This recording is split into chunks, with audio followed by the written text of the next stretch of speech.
بسم اللہ الرحمن الرحیم۔ دعا کے دوران یہ دو غلطیاں کبھی نہ کرنا، ورنہ نہ تو کوئی دعا قبول ہوگی اور نہ ہی کوئی وظیفہ قبول ہوگا۔ محترم ناظرین، آج کے اس ویڈیو میں ہم بات کرنے والے ہیں دعا مانگتے وقت یہ دو غلطیاں کبھی نہیں کرنا، ورنہ کوئی دعا قبول نہیں ہوگی۔ تو وہ دو غلطیاں کون کون سی ہیں جن کے کرنے کی وجہ سے دعا قبول نہیں ہوتی، وہ آگے ہم آپ کو اس ویڈیو میں بتائیں گے، اور اس کے ساتھ ساتھ ہم آپ کو یہ بھی بتائیں گے کہ حضرت علی رضی اللہ تعالی عنہ نے فرمایا 3 وقت ایسے ہیں جن میں مانگی جائے دعا اللہ رد نہیں کرتا، یعنی جو بندہ ان 3 وقتوں میں اپنی حاجت رب کے سامنے رکھتا ہے اور اپنی ضروریات کا سامان اللہ پاک سے مانگتا ہے، آپ ان 3 وقتوں میں اس کے ذریعے مانگی گئی ہر دعا کو قبول فرماتے ہیں۔ تو 3 وقت کون سے ہیں جن میں دعا قبول ہوتی ہے، یہ بھی آج کے اس ویڈیو میں بتائیں گے۔ تو بہت ہی پیاری ویڈیو ہونے والی ہے، آپ لوگوں سے گزارش ہے آپ لوگ اس ویڈیو کو آخر تک ضرور دیکھیے۔ تو آئیے شروع کرتے ہیں وہ 2 غلطیاں جن کے کرنے کی وجہ سے دعا قبول نہیں ہوتی۔ وہ کام کون سے ہیں آئیے ہم آپ کو بتاتے ہیں۔ ناظرین، دعا کے بارے میں آتا ہے کہ دعا کرنا بھی ایک عبادت ہے، دعا کے بغیر عبادت کا مزہ ہی نہیں ہوتا۔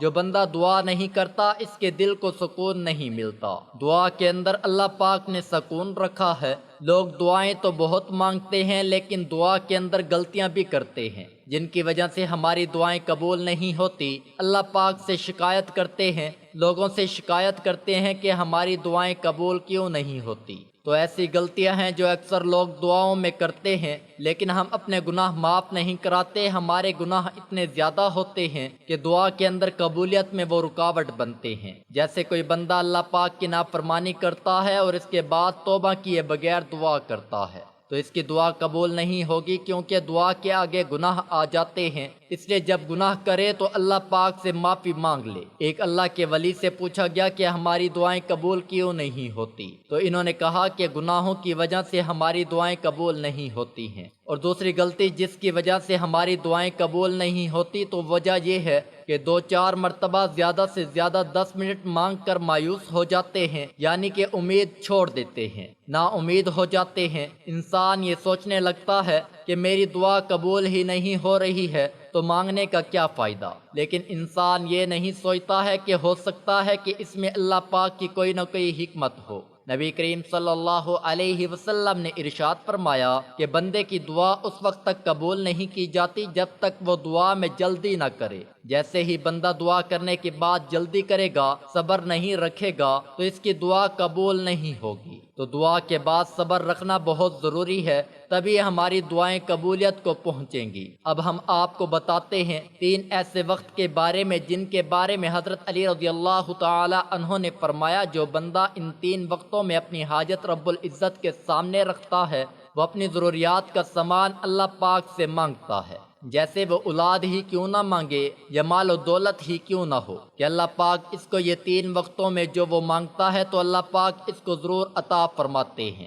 اور دوسری بات، ہم آپ کو ایک ایسا وظیفہ بتائیں گے، اگر 11 دن تک رات کو آپ اس وظیفے کو کرتے ہیں تو انشاءاللہ تعالی آپ کی ہر حاجت پوری ہوگی اور آپ کے گھر میں خوب خیر و برکت ہوگی۔ اللہ رب العزت کی غیب سے مدد آئے گی، برکت ہی برکت اور رحمت ہی رحمت ہوتی ہے۔ تو وہ 3 وقت کون سے ہیں؟ ایک شخص حضرت علی رضی اللہ تعالی عنہ کی خدمت میں آیا اور کہنے لگا، یا علی وہ کون سے وقت ہیں کہ جب بھی میں دعا مانگ لوں قبول ہو جائے؟ تو حضرت علی رضی اللہ تعالی عنہ نے فرمایا، اے شخص، میں نے اللہ کے رسول اللہ صلی اللہ علیہ وسلم سے سنا ہے کہ 3 موقع ایسے ہوا کرتے ہیں جن میں اللہ اپنے بندوں کی دعا رد نہیں کرتا۔ اس شخص نے پوچھا، یا علی وہ کون سے 3 لمحات ہیں؟ حضرت علی رضی اللہ تعالی عنہ نے فرمایا، نمبر 1، جب انسان کا جسم کانپنے لگے اور تھر تھرانے لگے، اس وقت مانگی گئی دعا اللہ کبھی رد نہیں کرتا۔ نمبر 2، جب اللہ کا ڈر دل میں ابھرنے لگے،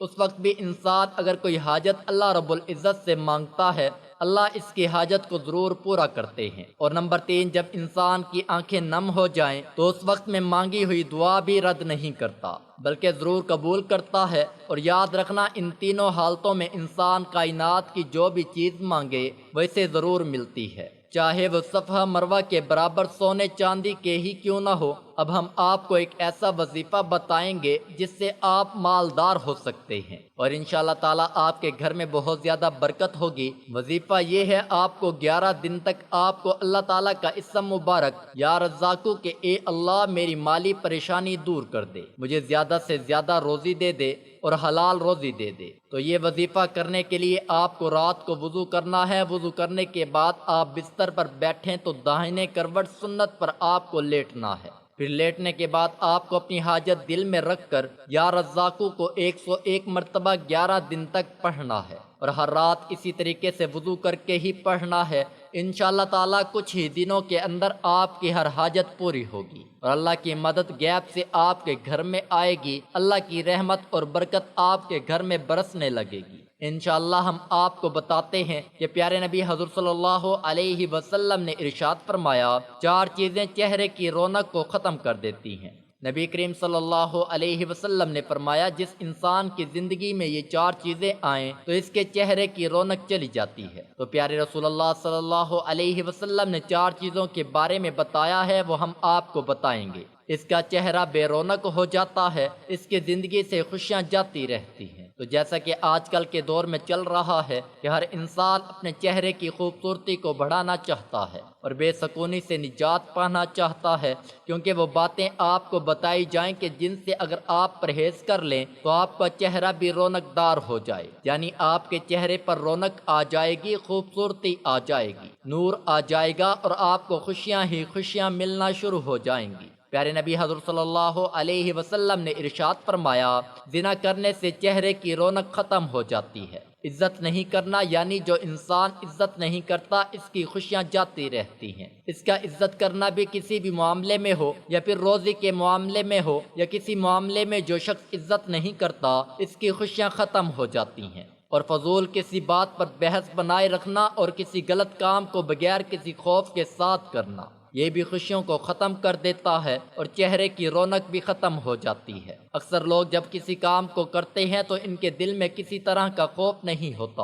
ان کے لیے فرمایا گیا ہے، جو کوئی ان 4 چیزوں سے پرہیز کر لے اس کی خوشیاں بھی برقرار رہیں گی اور اس کے چہرے پر رونق بھی بنی رہے گی۔ لہٰذا آپ بھی چاہتے ہیں کہ آپ کی خوشیاں برقرار رہیں اور چہرے کی رونق بنی رہے، وفاداری قائم رہے، کسی کے ساتھ بھی جھوٹ نہ بولیں، زندگی میں کبھی بھی کسی سے زنا نہ کریں اور حرام کام نہ کریں۔ اگر ایسا ہوا تو آپ کے چہرے کی رونق جاتی رہے گی اور خوشیاں بھی جاتی رہیں گی۔ اس کے ساتھ ساتھ ہم آپ کو ایک چھوٹا سا عمل بتا رہے ہیں، جن لوگوں کے چہرے کی رونق ختم ہو چکی ہے، چہرے پر داغ دھبے آ چکے ہیں، دیکھنے والوں کو ان کا چہرہ عجیب سا محسوس ہوتا ہے، تو اس کے لیے آپ کو آج ایک عمل بھی بتا رہے ہیں۔ یعنی آپ کو کیا کرنا ہے، آپ کو ایک گلاس پانی لے لینا ہے اور اس میں 7 مرتبہ سورۃ الفاتحہ یعنی الحمد شریف پڑھنا ہے۔ 7 مرتبہ سورۃ الفاتحہ پڑھنے کے بعد آپ کو اس پانی پر پھونک مار دینی ہے اور اس پانی کو پینا ہے۔ انشاءاللہ آپ کے چہرے پر رونق ہی رونق آ جائے گی اور خوشیاں بھی آ جائیں گی۔ یہ عمل آپ کو پاک اور صاف حالت میں ہی کرنا ہے، یعنی جو مرد اور عورت یہ عمل کرنا چاہتے ہیں تو پہلے پاک صاف باوضو ہو جائیں، اس کے بعد ہی یہ عمل کریں۔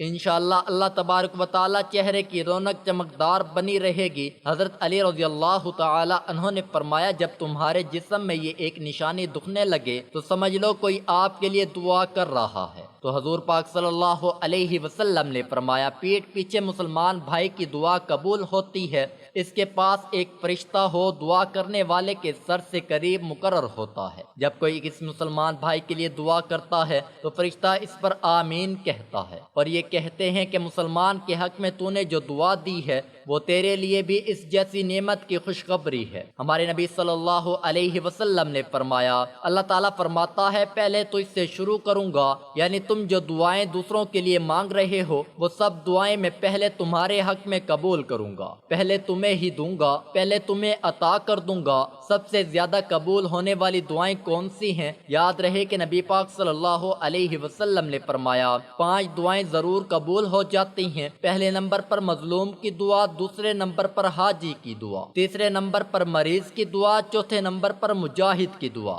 5ویں نمبر پر ایک مسلمان کی ایک مسلمان بھائی کے لیے دعا جو دوسرے مسلمان بھائی کی غیر موجودگی میں کرتا ہے۔ ناظرین، صرف دو لوگ مقدر والے ہوتے ہیں، ایک وہ جنہیں وفادار دوست ملتا ہے اور دوسرا وہ جس کے ساتھ ماں کی دعائیں ہوتی ہیں۔ حضرت علی رضی اللہ تعالی عنہ فرماتے ہیں، جب تم بغیر کسی وجہ کے خوشی محسوس کرنے لگو تو یقین کر لو کوئی نہ کوئی کہیں نہ کہیں آپ کے لیے دعا ضرور کر رہا ہے۔ جو گناہ ہیں ان کی وجہ سے زندگی بھر کی نیکیاں ختم ہو جاتی ہیں۔ نمبر 1 دوستو، اللہ کا نیک بندہ جس نے اپنی زندگی کے 70 سال اللہ کی عبادت میں گزارے، اس کے بعد اس کا انتقال ہو گیا تو وہ ایک مرید کے خواب میں آئے۔ مرید نے پوچھا، حضرت کیا حال ہے؟ آپ نے فرمایا کہ کچھ نہیں، بس ابھی تک بخشش نہیں ہوئی ہے۔ مرید نے کہا کہ حضرت آپ نے تو 70 سال اللہ کی عبادت کی ہے، پھر آپ کی بخشش کیوں نہیں ہوئی؟ تو آپ نے فرمایا، ان 70 سال کی عبادت کے بارے میں مجھ سے ابھی تک پوچھا ہی نہیں گیا ہے، میرا معاملہ تو بس ایک بات پر رکا ہے۔ مریض نے پوچھا، آخر وہ معاملہ کیا ہے؟ تو حضرت نے فرمایا، ایک دفعہ میں اپنے آنگن میں بیٹھا ہوا تھا، تیز دھوپ ہو رہی تھی، پھر اچانک سے بارش ہونے لگی تو میرے منہ سے نکل گیا، اف یہ بے وقت کی بارش۔ بس اللہ نے مجھ سے پوچھا، وہ بارش بے وقت تک کیسے تھی؟ اسے ثابت کر کے دکھاؤ، کیونکہ اللہ کے ہاں ہر چیز کا ایک وقت مقرر ہے۔ اب میں اسے وقت کیسے ثابت کر دوں؟ بس اسی ایک گناہ کی وجہ سے اس شخص کی بخشش نہیں ہوئی۔ تیز گرمی، یہ تیز سردی، بے وقت بارش کا ہونا، یہ سب اللہ کی مرضی سے ہے۔ اب کیا کرنا ہے اور کیسے کرنا ہے، اللہ کے ہاں سب طے ہے، اس لیے ان کے کاموں میں اپنی کم عقلی نہ لگائیں اور اپنی زبان سے ایسے الفاظ کبھی نہ نکالیں جو اس کی شان کے خلاف ہوں۔ گناہ نمبر 2 دوستو، حضور اکرم صلی اللہ علیہ وسلم فرماتے ہیں کہ کل جب قیامت کا دن ہوگا اور ایک بندے کو اللہ کی بارگاہ میں حاضر کیا جائے گا، اس بندے کے نام اعمال میں ہر طرح کی نیکی موجود ہوگی، اس کے پاس پہاڑوں جیسی نیکیاں 7 ہوں گی۔ ان نیکیوں کو دیکھ کر اہل محشر والے بھی حیران ہوں گے، یعنی کہ اس کے پاس اتنی ساری نیکیاں ہوں گی، اس کے پاس اس بندے کی تمام نیکیوں کو میزان یعنی ترازو میں رکھا جائے گا، اس کی نیکیوں کا پلڑا بھاری ہو جائے گا، اس کے گناہوں کا پلڑا ہلکا ہو جائے گا۔ وہ بندہ یقین کرے گا کہ اب تو میں جنت میں جانے والا ہوں۔ اب اس کے بعد اس کے گناہ والے پلڑے میں کاغذ کا ایک چھوٹا سا ٹکڑا ڈالا جائے گا تو اس کے گناہ کا پلڑا بھاری ہو جائے گا، یعنی اس کا ایک کاغذ کے ٹکڑے کی وجہ سے تمام عمر کی نیکیاں ہلکی ہو جائیں گی۔ اس کے بعد اللہ کی طرف سے فرشتوں کو حکم ہوگا کہ اس کو پکڑ لو اور اسے گھسیٹ کر جہنم میں ڈال دو۔ وہ بندہ حیران ہو جائے گا اور سوچنے لگے گا، میں نے تو عمر بھر اللہ کی عبادت کی، آخر مجھ سے ایسا کون سا گناہ ہو گیا ہے جو اس کاغذ کے ٹکڑے میں ہے جس کی وجہ سے میرے گناہوں کا پلڑا بھاری ہو گیا۔ جب فرشتے اس بندے کو گھسیٹتے ہوئے جہنم کی طرف لے جا رہے ہوں گے تو وہ بندہ کہے گا کہ میں جہنم میں تو جا رہا ہوں، لیکن مجھے یہ تو بتایا جائے کہ آخر پھر اس کاغذ کے ٹکڑے میں ایسا کون سا گناہ لکھا ہوا ہے جس نے میری عمر بھر کی نیکیوں کو ختم کر دیا ہے۔ تو پھر اللہ فرمائے گا، اے میرے بندے، تو نے ایک مرتبہ اپنی والدہ سے چلا کر بات کی تھی، صرف ایک بار چلا کر بات کرنے کا گناہ اس کاغذ کے ٹکڑے میں لکھا ہوا ہے، بس جس کی وجہ سے میری تمام نیکیاں ہلکی ہو گئیں۔ اللہ اکبر! ذرا سوچو، ماں باپ سے صرف ایک بار چلا کر بات کرنے کا گناہ اتنا بڑا ہے تو پھر جو لوگ اپنے ماں باپ کو اہمیت ہی نہیں دیتے، ایسے لوگوں کے ساتھ کیا ہونے والا ہے اللہ بہتر جانتا ہے۔ اس لیے اگر آپ کامیاب ہونا چاہتے ہیں تو اپنے ماں باپ کی خدمت کریں اور ان کو ہمیشہ خوش رکھیں۔ دعا ہے کہ اللہ تعالی ہم سب کو اپنے ماں باپ کی خدمت کرنے کی توفیق عطا فرمائے اور ان کا ادب کرنے کا، احترام کرنے کی توفیق عطا فرمائے اور ہمیں 5 وقت نماز باجماعت ادا کرنے کی توفیق عطا فرمائے، آمین ثم آمین۔ اللہ تعالیٰ کے 99 ناموں میں سے ایک نام ضرور ٹائپ کریں۔ دوستو، ویڈیو اچھی لگی ہے تو ویڈیو کو لائک کر دیں۔